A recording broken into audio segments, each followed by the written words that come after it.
Oh. A good avois, and of course a good moed. I would like to dedicate this story in schus of Maase, Nate, Chai Muska, Chaya, and Blumelaya.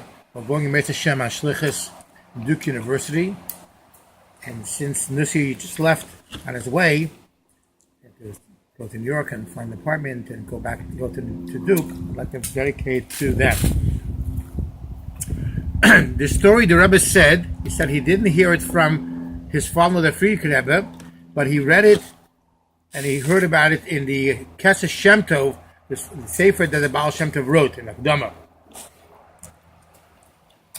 The story goes that on Sukkot, some great tzaddikim, some great learned people decided they want to come visit the Baal Shem Tov and his sukkah. And they came to the Baal Shem Tov sukkah, and when they came, they saw it was a very, very questionable sukkah. All kinds of halachic problems. It was a rickety sukkah, and they debated with the Baal Shem Tov back and forth whether or not it's kosher, all this detail and that question, the other question, and eventually they decided that the sukkah is not kosher. And Baal Shem Tov thought for a moment, and he picked his hands up and he thought and contemplated for a few minutes.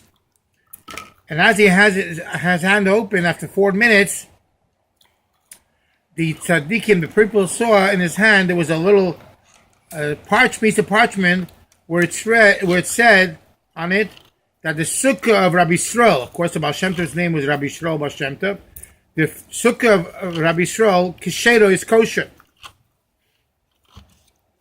And so obviously the sukkah was a kosher, even though, and they still felt it was not kosher. But the tzaddik he had said it was kosher. And the Rebbe explained with a number of questions, even though eventually it was proven that it was kosher, but the Baal Shem Tov, since he was so mahadim and mitzvahs and did all these things and learned well, why did he rely on such a sukkah? Why didn't he have a nice big sukkah, nice good sukkah? And in short, the Rebbe explains, and he always said that he wonders why people, tzaddikim, all these years didn't deal with it and explain. But the Rebbe's explanation was that the Baal Shem Tov was trying to make it so that even those people in those days, it was hard for everybody to have a sukkah, and some people only put together a sukkah from bits and pieces, boards here and there, and it was questionable. And the Baal Shem Tov wanted very much to show and to prove and to help these people, that even people who can't afford it, or even people who find it hard, that their sukkah is also good. And he had like sukkah himself.